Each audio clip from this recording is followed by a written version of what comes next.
Irmãos queridos, vamos abrir o texto sagrado. Eu quero convidá-los ao quarto livro do Antigo Testamento, o livro de Números. Nós vamos estudar nesta noite o capítulo de número 11, mas para apontar uma ligeira ideia do que é este livro, eu quero começar lendo o primeiro verso dele, Números 1:1. Você conhece Patos, a nossa capital do sertão? Bem, alguém já disse que o sol mora por lá. Eu não sei se é verdade, irmãos, mas certamente esta é a sensação em alguns momentos do ano, não é, Mariquinha? É quente. De acordo com um presbítero que vive na cidade, Patos só tem 3 estações: quente, muito quente e insuportável. De fato, se você é de fora, a experiência de estar em Patos pode realmente ser insuportável. Talvez seja por isso que eu encontrei um amigo de João Pessoa por lá, usando protetor solar no rosto e vestindo um sobretudo inglês. Vai entender. Em Patos. Eu quis gritar com ele, mas eu percebi que para ele a experiência parecia insuportável. Não é assim que a vida fica às vezes, irmãos? Insuportável também. Problemas, situações surgem e de repente elas são pesadas demais sobre os nossos ombros. Você se pega pensando, se perguntando: será que vou suportar tudo isso? Mas você não tem escolha. Você é obrigado a carregar alguns fardos. Em outros momentos, porém, eu acho que nós temos escolha. A vida não precisa, irmãos, ser insuportável o tempo todo. Nenhum cristão deveria viver em um deserto espiritual a vida inteira.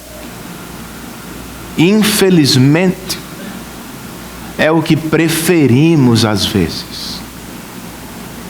Vivemos em alguns pecados. Não nos importamos com eles. Não lhes damos atenção. São pequenos aparentemente. E nós falamos, pensamos, dizemos coisas do tipo: mas errar é humano. Sim, eu sei. Mas estes pecados, aparentemente pequenos, têm o poder de transformar as nossas vidas em um deserto. Não é o que eu quero para você. Certamente não é o que você pensa sobre o próximo ano. Por isso preparamos esta série de fim de ano. Antes que seja tarde demais, vamos clamar juntos: Senhor, muda as nossas atitudes e tira-nos do deserto em que estamos. Você quer sair? Gostaria de experimentar uma vida cristã mais cheia de vida e alegria no ano que se aproxima? Então vamos falar de pecado, irmãos. Especificamente do pecado da reclamação. Vamos pedir a Deus que Ele nos salve deste pecado. Leiamos o verso 1 do capítulo 1 de Números, o quarto livro das Escrituras. O texto inspirado nos diz o seguinte: o Senhor falou a Moisés na tenda do encontro, no deserto do Sinai, no primeiro dia do segundo mês do segundo ano, depois que os israelitas saíram do Egito. Oremos mais uma vez, irmãos. Senhor, muito obrigado por este rico privilégio que temos. O Senhor mesmo separou um dia dentre os 7 para chamar o nosso coração e a nossa mente para Ti. O domingo é uma bênção do Senhor para as nossas vidas. Nós estamos aqui para louvar o Teu santo nome. E queremos fazê-lo também enquanto ouvimos a Tua voz. Estamos aqui como o salmista nos ensinou. Queremos guardar a Tua palavra no coração para não pecar contra Ti. Use-a, Senhor, nesta noite. Alcance os lugares mais escondidos do nosso coração. E, por favor, transforme-nos para o louvor da Tua glória e para a alegria dos nossos corações. Carecemos de Tua assistência, ó Espírito Santo. E por ela também nós oramos em nome de Jesus e para a glória dele. Amém. O título do livro na Bíblia em português vem dos 2 censos que dividem o texto. Na Bíblia hebraica, porém, ele se chama apenas de No Deserto. É onde se passa o que está registrado aqui, irmãos. São 2 gerações que vivem no deserto do Sinai. A segunda está no deserto, mas vai deixá-lo para habitar em Canaã. A primeira saiu do Egito, mas morrerá no deserto. Por quê? O que aconteceu? O que deu errado? E mais importante ainda, o que precisamos saber e fazer para evitar este final, irmãos? A segunda geração pode ser chamada de a geração da fé. A primeira é a geração da incredulidade. Por falta de fé em Deus, os israelitas se entregaram a vários pecados que os deixaram do lado de fora da terra prometida. Entre eles, pasmem vocês, está o pecado da reclamação. Eu sei que ele é pequeno na sua lista, também é na minha, mas biblicamente falando, ele é altamente perigoso. Tem o poder de transformar a sua vida em um deserto.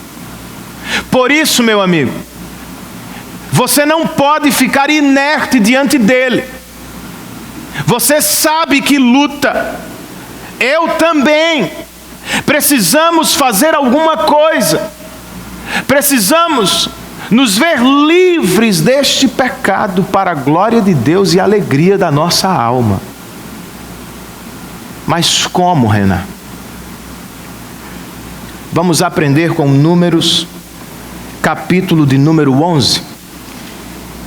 Os versos 1, 2 e 3 nos apresentam a primeira cena do capítulo. O texto diz: aconteceu que o povo começou a queixar-se das suas dificuldades aos ouvidos do Senhor. Quando ele os ouviu, a sua ira acendeu-se e fogo da parte do Senhor queimou entre eles e consumiu algumas extremidades do acampamento. Então o povo clamou a Moisés, este orou ao Senhor e o fogo extinguiu-se. Por isso aquele lugar foi chamado Taberá, porque o fogo da parte do Senhor queimou entre eles. Destes versos eu quero que você note apenas o seguinte: O povo reclamou do deserto. Clima, escassez, estradas, coisas do tipo.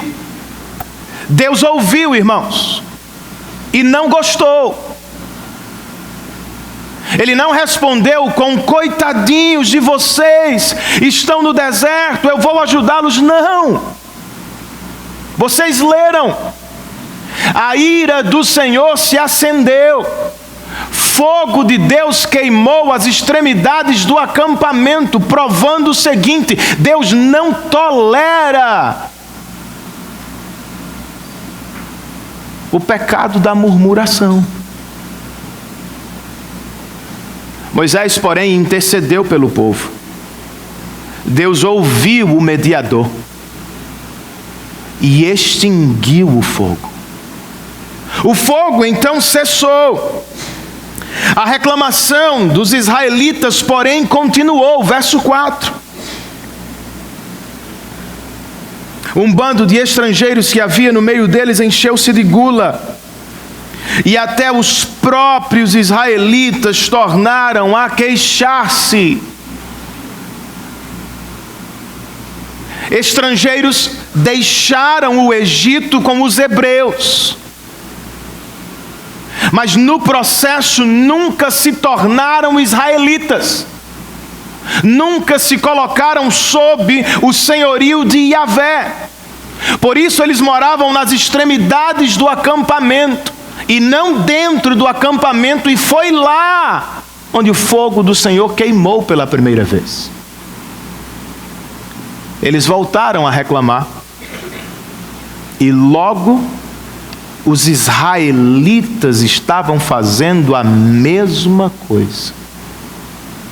Murmuração, de acordo com este texto, é algo contagioso, irmãos. Mas sobre o que reclamavam os israelitas? Ao final do verso 4 nós temos: e diziam: ah, se tivéssemos carne para comer. Nós nos lembramos dos peixes que comíamos de graça no Egito, e também dos pepinos, das melancias, dos alhos porós, das cebolas e dos alhos. Mas agora perdemos o apetite. Nunca vemos nada a não ser este maná. Percebam, irmãos, ao olhar para o passado, por causa da reclamação, os israelitas estão tratando o Egito como se ele fosse a terra prometida. Curiosamente, no entanto, nada falam da escravidão, dos trabalhos forçados, dos maus tratos. Ao olhar para o presente, são ingratos com o que têm recebido de Deus. O Senhor tem cuidado deles. Há uma nuvem que os cobre de dia, há uma coluna de fogo que os acompanha de noite. O Senhor envia maná a cada dia. Mas cheios de ingratidão, eles dizem: tu só tens maná, nos dando a impressão de que se trata de algo ruim. Mas não era assim, irmãos. Sobre o maná, o escritor sagrado nos diz no verso 7: o maná era como semente de coentro e tinha a aparência de resina. O povo saía recolhendo o maná nas redondezas, e o moía num moinho manual ou socava-o num pilão. Depois cozinhava o maná e com ele fazia bolos. Tinha gosto de bolo amassado com azeite de oliva. Quando o orvalho caía sobre o acampamento à noite, também caía o maná. De acordo com o texto, o maná era atraente e não feio. Era uma dádiva pela qual os israelitas nem trabalhavam, era de graça. E em seu modo de preparação não era monótono, não só havia um jeito de fazer maná, havia vários. E segundo, a apreciação de muitos israelitas era uma delícia, irmãos. Para eles, era como bolo amassado com azeite de oliva. Talvez o equivalente fosse bolo de chocolate belga. O fato era bom. Mas percebam o que a reclamação fez com eles. Distorceu a memória e afetou até o paladar. Não é o que ela faz conosco também, irmãos? De repente, o passado é a nossa era dourada. Desprezamos o presente. Não consideramos o que está no futuro. Quando estamos em murmuração, nós nos esquecemos do que Deus fez. Não valorizamos o que Ele está fazendo. Não consideramos o que Ele prometeu fazer. Murmuração não é pouca coisa. Ela é filha da incredulidade, é um pecado direto contra Deus. Reclamar da vida é reclamar de Deus. E vocês viram, Ele leva a sério. Por causa da murmuração, israelitas vão morrer no deserto do Sinai, irmãos. Você acha que Deus mudou? Se seguir reclamando de tudo, do marido, da esposa, dos filhos, do trabalho, do Brasil, da igreja, você vai seguir no deserto em 2020. Resolva sair desta vida. Resolva lutar contra este pequeno pecado que tem o poder de transformar a sua vida em um deserto. Mas como, Renan? Leve em consideração o seguinte: como disse antes, reclamação é algo contagioso. Você pega de outros. Por isso eu e vocês precisamos ter cuidado. Nós precisamos escolher bem com quem vivemos. E também precisamos escolher a maneira que vivemos com as pessoas. Irmãos, com isso eu não estou dizendo que não devemos andar com pessoas que reclamam. Você é uma pessoa que reclama. Eu também. O que quero dizer é, nas nossas relações pessoais, nós precisamos saber quem está influenciando quem. Ou você vai levar o amigo a considerar o pecado e se arrepender diante de Deus, ou o amigo vai levar você para pecar contra Deus em reclamação. Você precisa ajudá-lo. Se não consegue, é melhor se afastar um pouco, pois do contrário, logo será você quem estará reclamando de Deus e da vida. E se já estamos lutando contra este pecado e não há ninguém neste espaço que não esteja, vamos fazê-lo com fé, irmãos.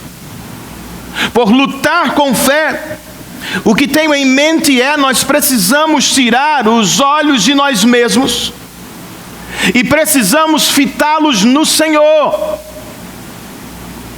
Mas não é o que acontece em tempos de murmuração. Em momentos de reclamação, nós falamos muito de nós mesmos, do nosso trabalho, da nossa luta, das nossas dificuldades, da nossa família. Vamos parar um pouco de falar de nós mesmos e vamos falar mais, crentes. Vamos falar sempre do nosso Deus, de sua glória e de sua bondade. Lembre-se, por exemplo, do seguinte: o Senhor nunca mentiu para mim ou para você. Ele nunca disse: vocês não passarão por desertos. No mundo, são palavras de Jesus, vocês terão o quê? Ele não mentiu para você, meu irmão. Se há pregadores lá fora, se há programas de TV vendendo o contrário, tenha certeza, eles são falsos. Entre a cruz e a glória há desertos. Entre a redenção e a consumação, você terá dificuldades. Ora mais, ora menos. Talvez esteja lutando contra uma enfermidade. Outras pessoas podem estar lutando para pagar as contas. A vida em um mundo caído, às vezes, é um deserto. Jesus não mentiu para mim, nem para você. Mas não foi tudo o que ele nos disse. O Senhor também disse: vocês nunca estarão sozinhos. Se lembram do primeiro verso que lemos? Moisés chama o tabernáculo de tenda do encontro. É uma expressão que explica o tabernáculo. O que é o tabernáculo? É uma tenda que promove encontros entre Deus e seu povo. Quando as tribos de Israel paravam ao longo do caminho no deserto, a organização era feita em círculos. As tribos ficavam em um círculo. E onde estava o tabernáculo, irmãos? No meio. Moisés não precisava nem falar. Todo mundo via: o Senhor está entre nós. Você não ouviu algo parecido de Jesus? Eis que estou convosco todos os dias até a consumação dos séculos. Você pode estar em um deserto, meu amigo. Eu também tenho que passar pelos meus. Mas isto também é verdadeiro: nunca estamos sozinhos. E há outro detalhe que você precisa lembrar: nós estamos a caminho de uma terra prometida, como eles. Esta terra é uma moradia de aluguel, por assim dizer. É um deserto passageiro. Vez por outra, quando as coisas ficam complicadas por aqui, alguns jovens dizem: pastor, eu só queria ir para Nárnia. Eu também, meu irmão. E você vai. Eu e vocês vamos para a verdadeira Nárnia no tempo de Deus. Tenha calma.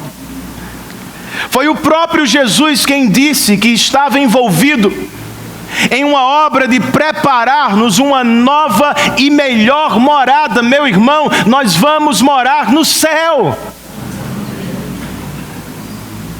É por isso que a vida às vezes parece um deserto. Você não pode gostar disso aqui demais. As melhores experiências da sua vida não podem se comparar com aquilo que Ele tem reservado para os seus na glória. As piores dores do seu sofrimento são gotas comparados com o que você tem reservado na glória. Se é assim, irmão, vamos viver pela fé e não em reclamação. Posso ouvir um amém? Amém. Numa palavra dessa, né? É amém para você e para mim, meu irmão. Teve um camarada que disse: pastor, eu vou ouvir de manhã e vou trazer minha mulher de manhã e vou trazer minha mulher de noite. Eu falei: não, meu irmão, venha você também. É para todo mundo.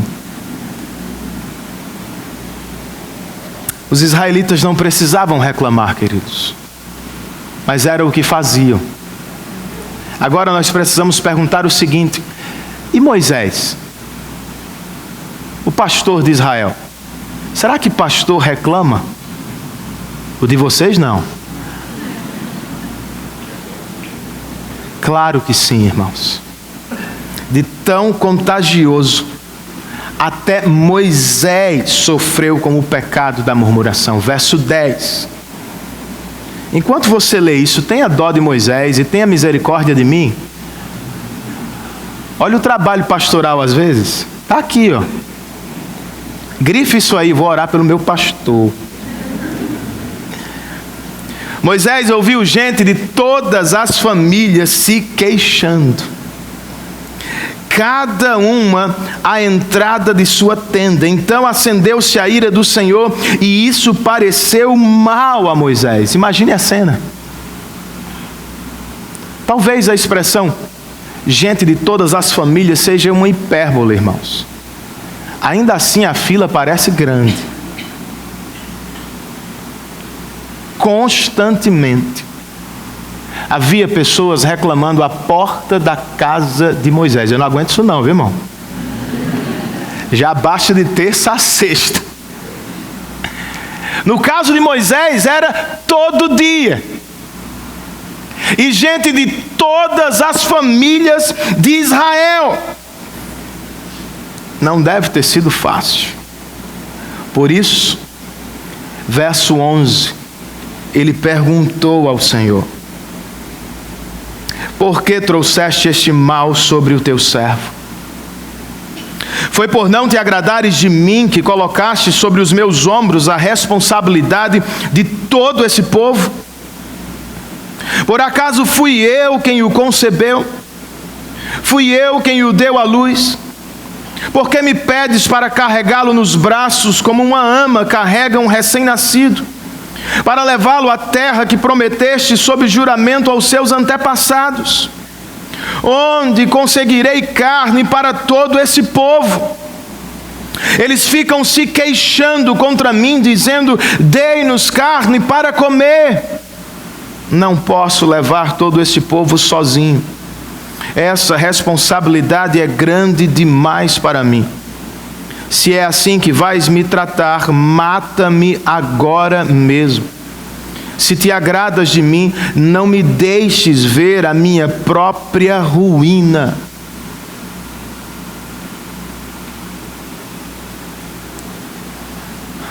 Ao ouvir este servo de Deus, irmãos,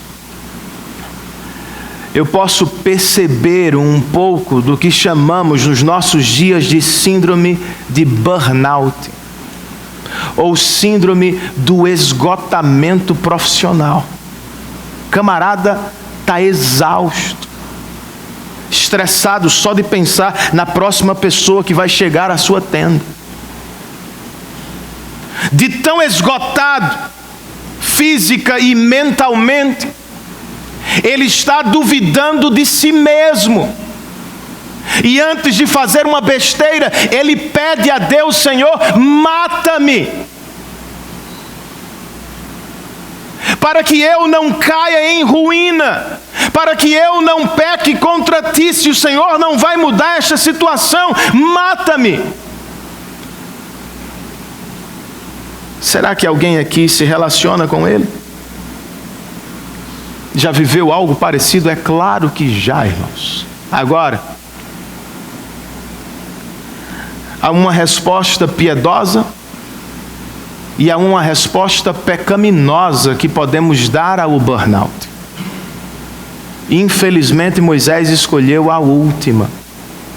Em um espaço de 5 versículos, Moisés se referiu a si mesmo não menos de 20 vezes.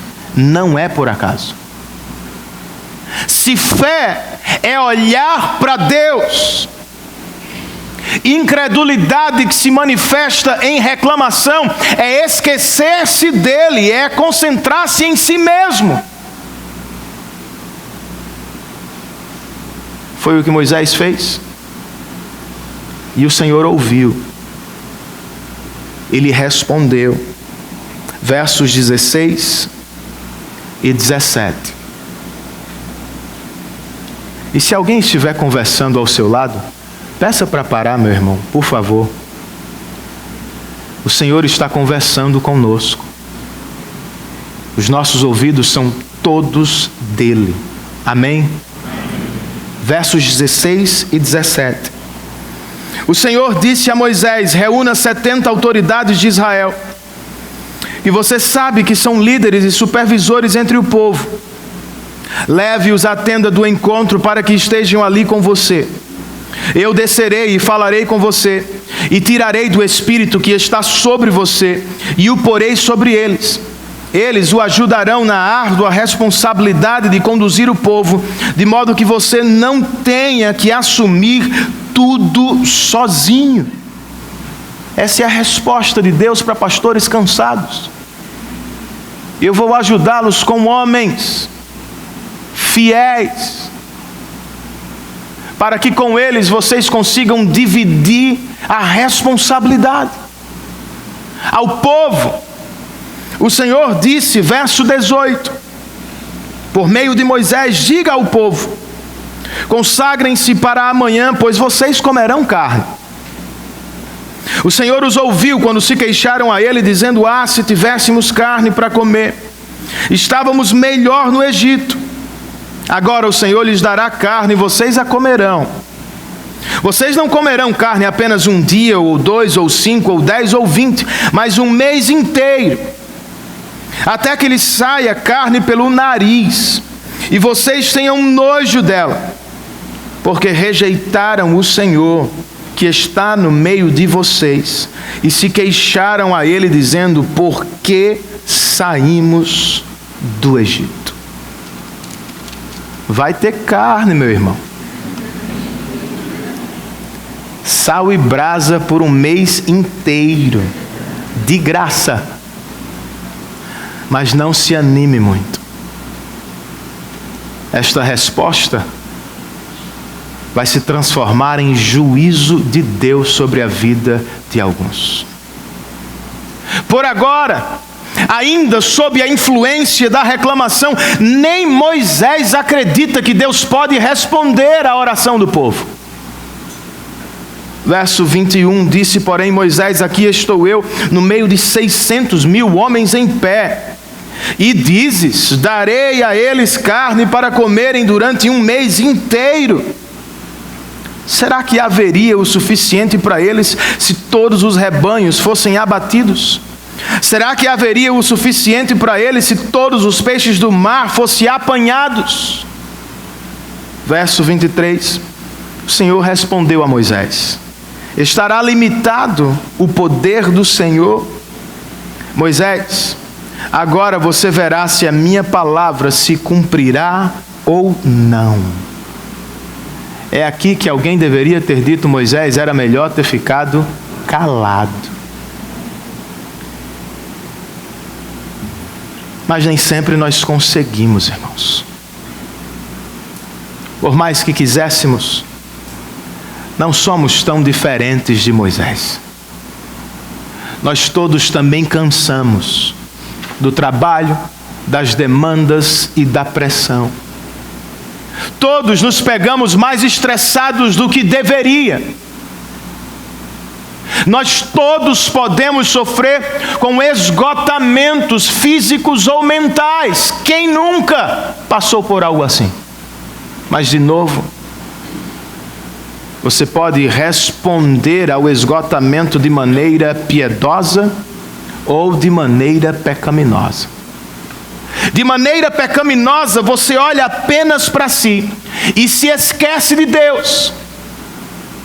Como Moisés, você reclama do povo e desconfia do Senhor. De repente, os filhos, as ovelhas, os colegas de trabalho, os colegas da faculdade, todos se transformam em fardos.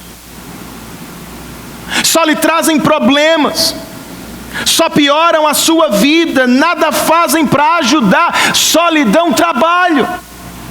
Você pensa quando vão aprender, quando vão crescer, e sobre alguns, quando é que vão embora? Em momentos de esgotamento, se você responde de maneira pecaminosa, você se fecha em si mesmo. Você se torna praticamente um egoísta. Se preocupa só com o seu cansaço, com o seu trabalho, com as suas dificuldades, com o seu sofrimento. Todo mundo fica para depois. Você começa a dizer coisas do tipo: já me preocupei com todo mundo, agora eu vou me preocupar comigo mesmo. A família acaba ficando em segundo plano, o trabalho se transforma em inimigo, a igreja se torna um fardo. É como você chegou aqui hoje. Chegou aqui pensando em desistir de tudo. Não é a única alternativa, meu amigo. Diferentemente de Moisés, para a sua salvação circunstancial nesta noite, você pode esquecer-se de si mesmo e concentrar-se apenas no seu Deus. Ou você acha que ele mudou? Ou será que Moisés estava certo? Deus não pode mais alimentar uma multidão? Em vez de reclamar de tudo e de todos, da família, do trabalho e da igreja, seja honesto consigo mesmo. E seja honesto com o próprio Deus. Abra o seu coração e derrame-se em uma oração piedosa. Não há problema em dizer para Deus como você está. Há problema em não crer que Deus é quem diz ser. Você pode dizer: Senhor, eu estou cansado, mas eu sei, tu não cansas. Você pode dizer: Senhor, eu sou fraco, mas eu sei, tu és forte. Você pode confessar: Senhor, eu estou em um esgotamento, estou pensando em chutar tudo. Se o Senhor não estender a mão, eu vou morrer. Deus ama orações assim, irmãos. Esta é a resposta piedosa que nós damos a momentos de esgotamento. Você se apresenta diante de Deus como alguém fraco, que confia em um Deus todo-poderoso. É o que deveríamos fazer. Mas verdade seja dita, não é o que fazemos sempre. Por vezes preferimos o caminho de Moisés, da reclamação, da murmuração. E pouco a pouco este caminho vai se transformando em nossa casa. Um deserto de reclamação. É o que você vive. É o que está destruindo o seu relacionamento conjugal. A relação entre você e seu filho. Como todos os outros capítulos da Bíblia, aqui tem boa notícia para você também. E eu apresento-a assim: Jesus é melhor do que Moisés. E Ele pode salvá-lo da condenação eterna do pecado da murmuração. Pense comigo. Ao início do capítulo, Moisés intercedeu pelo povo diante de Deus. Vocês se lembram? Agora Moisés segue o povo no mesmo pecado. Quem vai interceder pelos israelitas? E por Moisés? Quem vai interceder por você e por mim, meu irmão? É Jesus, queridos. Como nosso intercessor perfeito, Jesus não desiste de pecadores que reclamam. Ele não se cansa das suas reclamações. Ele não precisa de 70 homens para ajudá-lo. Ele jamais vive um esgotamento. Ele é sempre o que sempre foi, mediador perfeito para a salvação de pecadores. Lembre-se da última noite dele antes da cruz. Cercado por amigos que vão abandoná-lo, traí-lo. Se lembram disso? Ele lhes pediu: velem comigo 1 hora de oração. Os camaradas, de tão cansados, não conseguiram. Fosse eu teria reclamado.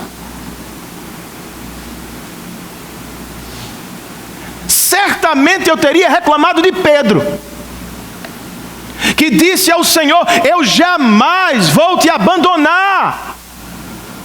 Naquela noite Jesus disse para Pedro: Satanás pediu para cirandar, peneirar a tua vida, mas fique tranquilo, eu intercedi por você, Pedro. Queridos, foi o que Jesus fez por nós na cruz do Calvário. Nós somos todos pecadores que reclamam. Pecadores que reclamam merecem cair no deserto. Pecadores que reclamam sem arrependimento merecem cair no inferno.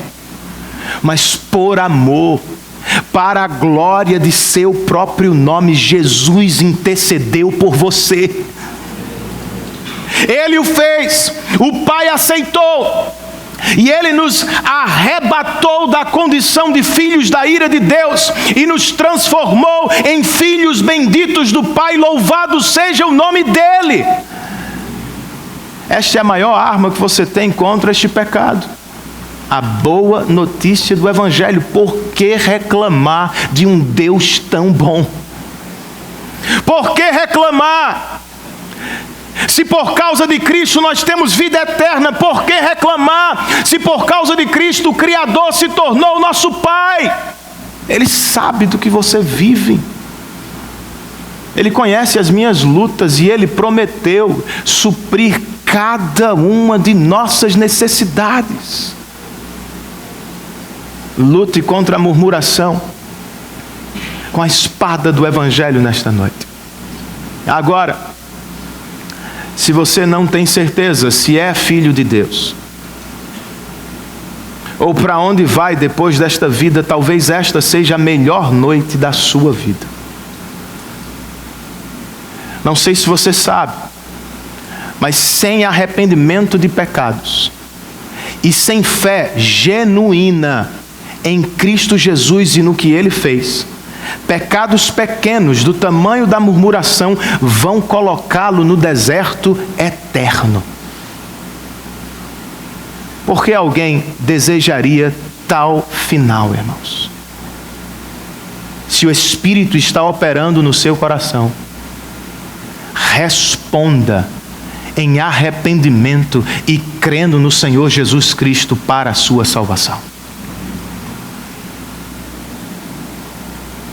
Faça-o hoje, pois Ele é a solução para a reclamação. Qual foi a solução de Moisés, irmãos? Ou para Moisés? Para Moisés, a solução está nos versos 24 e 25.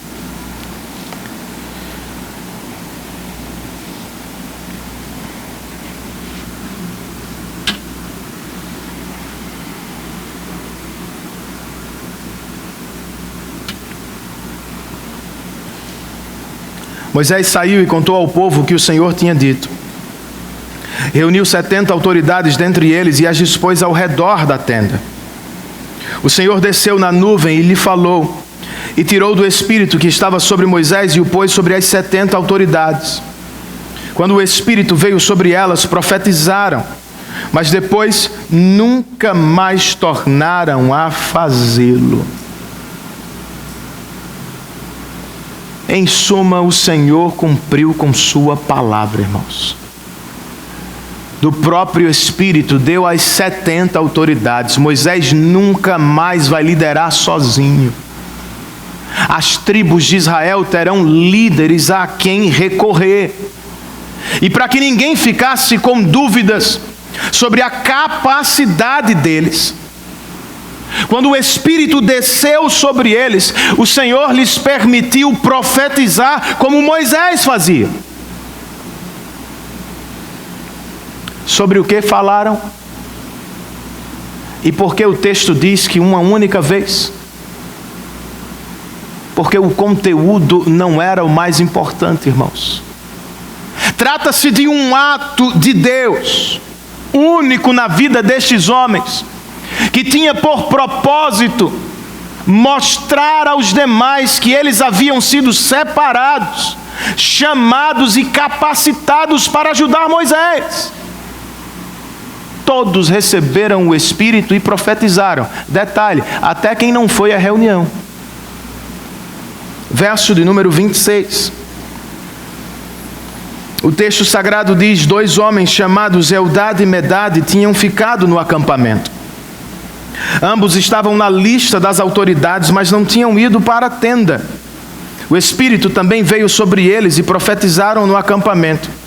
Então certo jovem correu e contou a Moisés: Eldade e Medade estão profetizando no acampamento.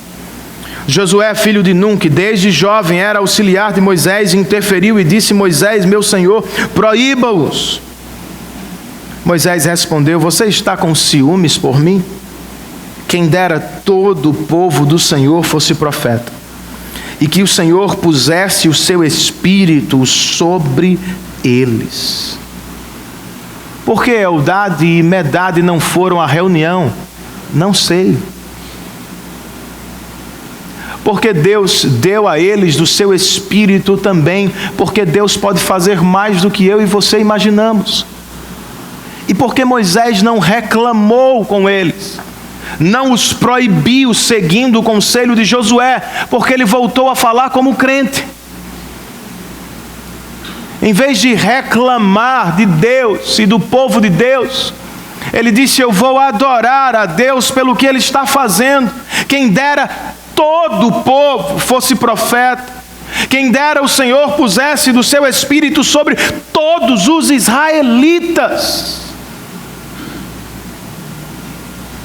Sim, irmãos, Deus pode dar de seu Espírito a todo o seu povo. E Ele também pode alimentar uma multidão. É o que temos a partir do verso de número 31. Depois disso veio um vento da parte do Senhor que trouxe codornizes do mar e as fez cair por todo o acampamento a uma altura de 90 centímetros, espalhando-as em todas as direções num raio de 1 dia de caminhada. Durante todo aquele dia e aquela noite, durante todo o dia seguinte, o povo saiu e recolheu codornizes. Ninguém recolheu menos de 10 barris. Então eles as estenderam para secar ao redor de todo o acampamento. Mas, este verso é super importante. Enquanto a carne ainda estava entre os seus dentes, e antes que a ingerissem, a ira do Senhor acendeu-se contra o povo e ele o feriu com uma praga terrível.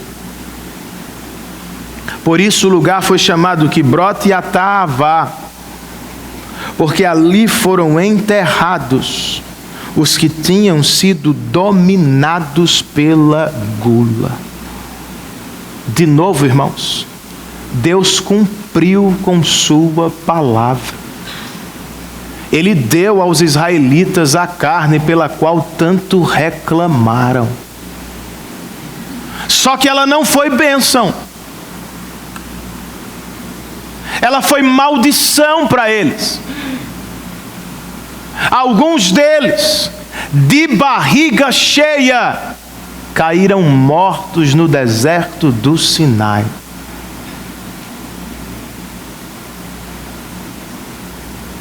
Eu não quero o mesmo para você. Eu não quero o mesmo para minha família, irmãos. Por isso nós precisamos dar atenção a esta mensagem. Tenhamos cuidado com o que estamos pedindo a Deus para o próximo ano. Algumas respostas dele podem nos matar no deserto. Você acha que eu estou exagerando? Pense em Asaf, Salmo 73, que disse daqueles que recebem tudo o que pedem, os pés deles vão escorregar. Em breve, quando o Senhor aparecer para julgá-los, eles serão tomados de pavor, cairão. Paulo disse basicamente o mesmo em Romanos 1. Para as pessoas que caminham para o deserto eterno, Paulo disse: o Senhor as entrega às próprias paixões. Receber tudo o que pede não é um bom sinal. Algumas pessoas terão tudo o que sonharam na vida. Vão conquistar o lugar mais alto da carreira. Vão visitar os 4 cantos da terra. Serão prósperas, terão saúde, serão inteligentes, terão destaque, mas passarão a eternidade no deserto infernal. Tenha cuidado. Algumas coisas que enchem o seu estômago podem deixar a sua alma vazia. Alguns presentes pelos quais você tem orado podem aproximá-lo apenas do mundo e afastá-los de Deus e de sua igreja. Era melhor não ter tudo. Era melhor se dar por satisfeito só com o que o Senhor permite. Agora, um dos pontos altos deste texto. Por que Moisés não recebeu o mesmo tratamento? Ele também pecou como os demais, não pecou? Reclamou, murmurou, seguiu o povo. Mas ele não caiu com aqueles que reclamaram porque ele era melhor do que o povo. Não, irmãos. A salvação de Moisés não está nele mesmo. A salvação de Moisés está no Senhor. Por graça, Deus o escolheu. Por graça, Deus o poupou de cair no deserto. Espero que você me entenda quando eu uso esta expressão. Esta é a nossa sorte. Nós não somos melhores do que os nossos vizinhos. Aqui só tem pecadores que reclamam. Todos nós reclamamos. E por menor que tenha sido a sua reclamação, por causa dela você merece o juízo de Deus. Por que não o recebeu? Porque eu ainda não caí no deserto, irmãos. Porque nós fomos poupados. Graça soberana do nosso Deus. É prerrogativa dele, meu irmão. É direito do Senhor. Foi ele quem disse: eu terei misericórdia de quem eu quiser ter misericórdia. Eu terei compaixão de quem eu quiser ter compaixão. Você pode ficar inutilmente procurando respostas para a pergunta: por que os israelitas caíram no deserto? Ou você pode estar maravilhado com a pergunta: por que Moisés não caiu no deserto? Percebe o meu movimento? Por que os israelitas caíram no deserto? Porque eles pecaram. Eles foram gulosos. Eles reclamaram. Pecadores são responsáveis por seus atos. Deus não empurrou ninguém.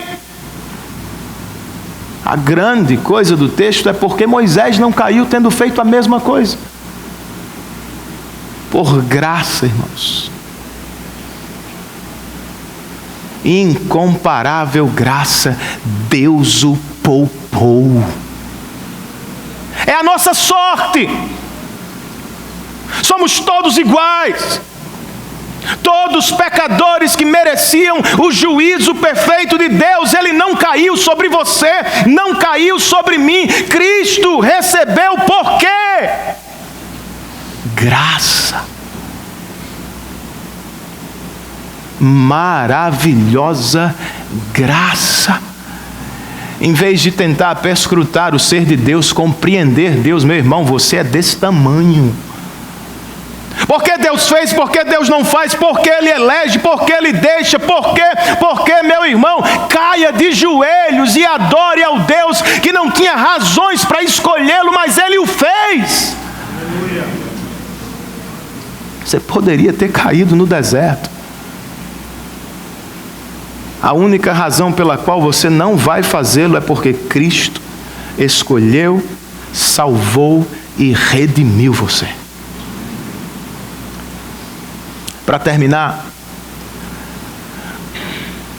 Se Moisés pode ser imitado neste texto,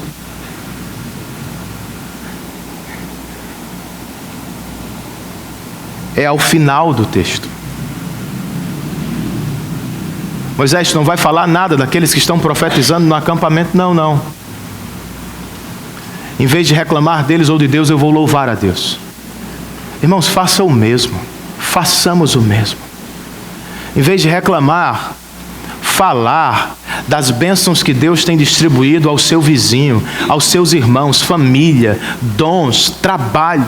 Louve a Deus por eles. Louvemos a Deus porque a graça do Senhor é infinita. Ela cai sobre os outros, mas ela cai sobre você. E ela não cansa, não é esgotada jamais. Ela continuará caindo durante toda esta vida. E ela cairá por toda a eternidade. Louvado seja o Senhor por isso. Não há o que temer. Não há o que temer, meu irmão. Se está num deserto nesta noite. Vamos terminar com o seguinte, irmãos. Tome nota disso. Deus respondeu à oração de Moisés. Quem dera todo o povo fosse profeta. Quem dera o Senhor pusesse do seu espírito sobre todos os israelitas. Deus atendeu. No dia de Pentecostes, como dádiva do Cristo ressurreto, Deus deu a todo o seu povo de seu espírito. Me permitam explicar, não significa que o Espírito estava ausente, não trabalhava antes. Não, o Espírito desde sempre trabalha. O que está em pauta em Atos 2 é a capacitação. Ele distribuiu dons para que cristãos sejam testemunhas ao mundo e para que cristãos sejam úteis a seus irmãos. Você tem o Espírito? Sim ou não, meu irmão? Então vamos praticar o que ouvimos. Eu proponho 2 exercícios para todos nós. Primeiro, pense em pessoas por quem você poderia orar em dezembro. Pessoas sobre as quais você sabe, elas estão precisando de ajuda. Faça uma lista de pessoas que estão sofrendo, desanimadas, afastadas. Vá ao encontro delas. Se murmuração é algo contagioso, muito mais é a fé, meu irmão. Vá orar com seu irmão, vá ler a Bíblia com ele. Segundo e último exercício, faça uma lista de todas as dádivas que Deus tem derramado sobre você, sobre a sua família. Ao final deste ano, troque a murmuração pela gratidão. E assim, quem sabe, por obra dele, para a glória dele, eu e vocês vamos entrar em 2020 fora deste deserto circunstancial.